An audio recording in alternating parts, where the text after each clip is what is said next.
صاحب عبادت اس مقام تک نہیں پہنچاتی جہاں انسانیت کی خدمت پہنچاتی، انسانیت کی ہمدردی پہنچاتی۔ عبادت بھی اللہ تعالیٰ کو بہت پسند ہے، لیکن سنو، سخاوت اللہ تعالیٰ کو عبادت سے کہیں زیادہ پسند ہے۔ مجھے بتاؤ، انسان عبادت گزار بھی ہو، مالدار بھی ہو، پھر مال کے ہونے کے باوجود بھی دروازے پر آئے کسی بھوکے کو کھانا نہ کھلاتا ہو، کسی پیاسے کو پانی نہ پلاتا ہو، الٹا دھکے دے کر گھر سے باہر نکال دیتا ہو، ایسی عبادت گزاری کا کیا فائدہ؟ یہ وہ عمل ہے مال کے ہونے کے باوجود بھی کسی ضرورت مند کی ضرورت کو پورا نہ کرنا، کسی بھوکے کو کھانا نہ کھلانا، کسی پیاسے کو پانی نہ پلانا۔ یہ وہ عمل ہے جو عبادت کو، نیکیوں کو اس طرح کھاتا ہے جس طرح آگ لکڑی کو کھاتی ہے۔ فرمایا اپنی نیکیاں ایسی تھیلی میں جمع مت کرو جس کے نیچے سوراخ ہی سوراخ ہوں۔ کسی اللہ والے نے ایک لوہار کو دیکھا کہ وہ آگ کے اندر جلتے سرخ لوہے کو اپنے ہاتھوں سے الٹ پلٹ کر رہا ہے، آگ کے اندر جلتے لوہے کو اپنے ہاتھ سے اٹھاتا ہے اور اپنے ہاتھ سے رکھتا ہے۔ حیران کن بات یہ تھی کہ آگ اس کے ہاتھوں پر اثر نہیں کرتی تھی۔ کہتا ہے میں نے دل ہی دل میں سوچا کہ ہو نہ ہو یہ اللہ کا نیک بندہ لگتا ہے۔ میں نے اس کے قریب جا کر سلام کیا، پوچھا اے اللہ والے، آپ اس مقام و مرتبے پر کیسے فائز ہوئے؟ آپ آگ میں ہاتھ ڈالتے ہیں، آگ آپ کا کچھ نہیں بگاڑتی، آپ میرے لیے بھی اللہ سے ترقی اور درجات کے لیے دعا کیوں نہیں کر دیتے؟ آپ دعا کریں اللہ تعالیٰ مجھے بھی ایسے مقام پر پہنچا دے۔ ہائے، گرم لوہے کو ہاتھ سے پکڑنے والا شخص روتے ہوئے کہنے لگا اے میرے دوست، میں ان لوگوں میں سے نہیں ہوں جن میں سے تو مجھے سمجھ رہا ہے، مگر اب جب تو نے پوچھ ہی لیا ہے تو حقیقت واضح کر ہی دیتا ہوں۔ واقعہ یہ ہے کہ میں بہت بڑا گنہگار تھا، بدکار تھا، سیاکار تھا، پاپی تھا۔ ایک مرتبہ ایک لالا رخ حسینہ عورت میرے پاس آئی، ایک حسین و جمیل عورت میرے پاس آئی جس کو اللہ نے 14ویں رات کے چاند کی طرح حسن دیا ہوا تھا۔ 14ویں رات کے چاند کی طرح اس کا چہرہ چمک رہا تھا۔ جس قدر وہ حسین و جمیل تھی اس سے کہیں زیادہ وہ اللہ کی محبوبہ بھی تھی۔ اس کے خوبصورت چہرے پر پریشانیوں اور مصیبتوں کے آثار نمودار تھے، خوبصورت چہرے پر پریشانیوں اور مصیبتوں کے آثار نمودار تھے۔ میرے پاس آ کر کہنے لگی میرے بچے 3 دن سے بھوکے ہیں، میرے بچے 3 دن سے بھوکے ہیں، مجھے پتہ چلا ہے کہ آپ صاحب استطاعت ہیں، اگر ہو سکے تو میرے بھوک سے بلکتے بچوں کے لیے کوئی راشن پانی دے دے۔ کہتا ہے جب میں نے اس کے چہرے کی طرف دیکھا تو میرے دل میں اس سے لذت اٹھانے کی خواہش پیدا ہوئی۔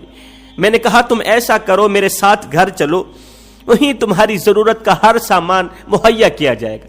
یہ سنتے ہی وہ خوبصورت عورت میرے گھر آئی، میں اسے تنہائی میں لے گیا، جب اس کی طرف بڑھا گناہ کرنے کے لیے، لذت اٹھانے کے لیے، جب اس خوبصورت عورت کی طرف بڑھا تو اس کے منہ سے ایک بے ساختہ جملہ نکلا جس جملے نے میرے دل کی دنیا بدل ڈالی۔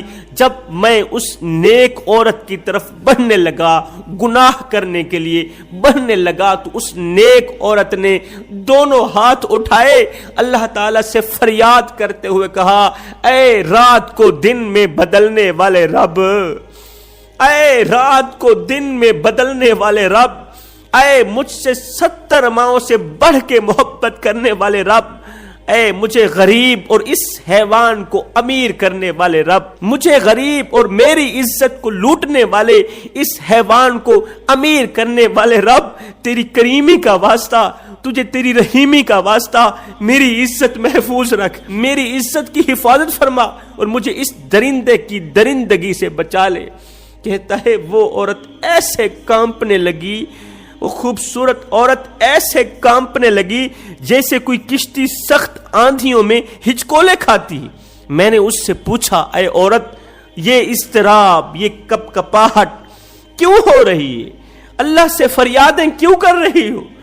وہ کہنے لگی محض اللہ کے خوف سے رو رہی ہوں، چیخ رہی ہوں، عزت کی حفاظت کی اللہ سے بھیک مانگ رہی ہوں، محض اللہ کے خوف سے کہ میں قیامت کے دن اللہ کو کیا منہ دکھاؤں گی، کیا کہوں گی کہ میں تیری طرف سے دی گئی بھوک برداشت نہ کر سکی، تیری طرف سے آئی گئی مصیبت برداشت نہ کر سکی، آزمائش برداشت نہ کر سکی، تیری نافرمانی کرتے ہوئے گناہ کرنے پر آمادہ ہو گئی، تیری نافرمانی پر آمادہ ہو گئی۔ سوچ رہی ہوں اگر گناہ کے دوران موت کا فرشتہ آ بھی گیا تو مرنے کے بعد اللہ کو کیا منہ دکھاؤں گی؟ کیا یہی کالی شکل لے کر جاؤں گی؟ یہ کالی شکل لے کر، گناہوں میں ڈوبی ہوئی شکل لے کر اللہ کو دکھاتے ہوئے مجھے شرم نہیں آئے گی، مجھے حیا نہیں آئے گی۔